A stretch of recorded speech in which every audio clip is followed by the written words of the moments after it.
বন্ধুরা, একের পর এক বিদ্রোহী গোষ্ঠীগুলোর কেলানি খেয়ে আজ জান্তা বাহিনীর সেনা সদস্যরা বাংলাদেশে প্রবেশ করছে। কিন্তু এখানে আমি আজ একটি জিনিস কিছুতেই বুঝতে পারছি না। বাংলাদেশ তাদের কাছে যদি এতটাই নির্ভরযোগ্য দেশ হয়ে থাকে, যেখানে পালিয়ে গেলে তাদের প্রাণটা রক্ষা পেতে পারে, তবে কেন তারা বাংলাদেশের সঙ্গে বারবার বাড়বাড়ন্তি করে?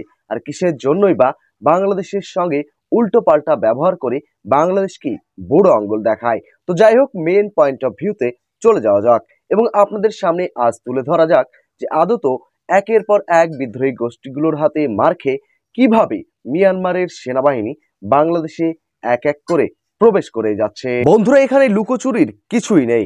আপনারা রীতিমতো সকলেই জানেন যে মিয়ানমারের মধ্যে যে অন্তর্দ্বন্দ্ব আজ শুরু হয়েছে তা কিন্তু চরম সীমায় পৌঁছে গেছে, যে কারণে মিয়ানমারের জান্তা বাহিনীও কিন্তু হাঁসফাঁসি শুরু করে দিয়েছে যে কিভাবে তারা বিদ্রোহী গোষ্ঠীগুলোর হাত থেকে বাঁচবে।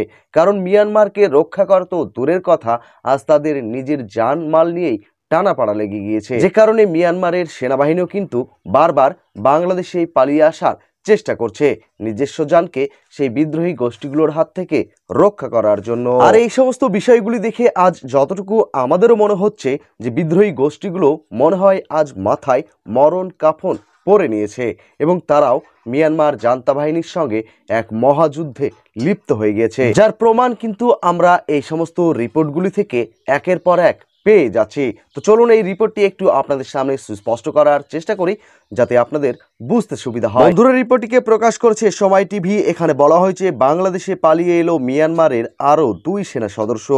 মিয়ানমারের চলমান গৃহযুদ্ধের জের ধরে এবার বাংলাদেশে পালিয়ে আশ্রয় নিয়েছে মিয়ানমার সেনাবাহিনীর আরও 2 সদস্য। সোমবার 15 এপ্রিল দুপুরে বান্দরবনের নাইখনছড়ি উপজেলার 22 ফাঁড়ি সীমান্ত দিয়ে এই 2 সেনা সদস্য পালিয়ে আসে। এদের কাছ থেকে অস্ত্র জমা নিয়ে বিজিবি তাদের হেফাজতে নিয়েছে। মিয়ানমার এই 2 বাহিনী বন্ধুরা হাতে অস্ত্র নিয়েই কিন্তু বাংলাদেশের মধ্যে প্রবেশ করেছিল, আর যেটা দেখে কিন্তু রীতিমতো বোঝাই যাচ্ছে যে তারা যুদ্ধের ময়দানে টিকতে না পেরে আজ বাংলাদেশের মধ্যে প্রবেশ করছে শুধুমাত্র নিজস্ব জানকে রক্ষা করার জন্য। আর বাংলাদেশ বর্ডার গার্ড বাহিনীও কিন্তু তাদেরকে এক প্রকার নিরস্ত্রীকরণ করেই তাদের হেফাজতে রেখেছে। কক্সবাজারের বিজেপির দায়িত্বশীল এক কর্মকর্তা বিষয়টি নিশ্চিত করেছেন। তিনি নাম প্রকাশ না করার শর্তে জানিয়েছেন, গত 2 দিনে টেকনাফ ও 22 ফাঁড়ি সীমান্ত দিয়ে মোট 16 জন পালিয়ে এসেছে আশ্রয় নিয়েছে। এই 16 জন সকলেই নাইখনছড়ি সদরে 11 বিজিবি হেফাজতে নিয়ে যাওয়া হয়েছে। ওখানে আগে থেকে 180 জন আশ্রয়রত রয়েছে। এ নিয়ে মোট 196 জন ওখানে রয়েছেন, যার মধ্যে 5 জন সেনা সদস্য এবং অপর 191 জন বিজিপি সদস্য। এদের মিয়ানমারে ফেরত পাঠানোর জন্য পররাষ্ট্র মন্ত্রণালয়ের মাধ্যমে আলোচনা চলছে। আগামী সপ্তাহে এদের ফেরত পাঠানো হতে পারে। 1 বা 2 জন সেনাবাহিনী নয় বন্ধুরা, মোটামুটি 200 জনের কাছাকাছি কিন্তু আজ জান্তা বাহিনী বাংলাদেশের মধ্যে আশ্রয় নিয়েছে, শুধুমাত্র সেটা বিদ্রোহী গোষ্ঠীগুলোর হাত থেকে নিজেদেরকে রক্ষা করার জন্য। অবশ্য রিপোর্টটিতে আরো বলা হয়েছে, এর আগে রোববার 14 এপ্রিল রাত 11:30টার দিকে হোয়াইক্যাংয়ের খারাংখালি সীমান্ত অতিক্রম করে বিজিপির 5 সদস্য বাংলাদেশে প্রবেশ করেছে বলে জানিয়েছে টেকনাফ বিজিপি ব্যাটালিয়নের অধিনায়ক লেফটেন্যান্ট কর্নেল মহিউদ্দিন আহমেদ। তিনি বলেন, 2 দিনে মোট 14 জন এসেছেন। এর আগে রোববার সকালে হোয়াইক্যাং সীমান্তের খারাংখালি দিয়ে 3 জন ও ঝিলখালি সীমান্ত দিয়ে 6 জন প্রবেশ করেছেন।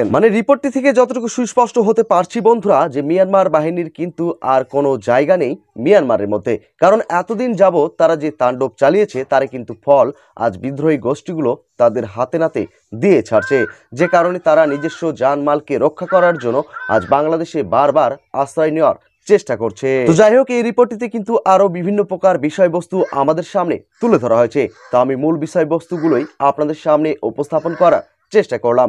তো আশা করি বন্ধুরা আজ বুঝতে পারছেন যে কিভাবে মিয়ানমারের বিদ্রোহী গোষ্ঠীগুলোর এক প্রকার মিয়ানমারের জান্তা বাহিনী একের পর এক বাংলাদেশে প্রবেশ করছে।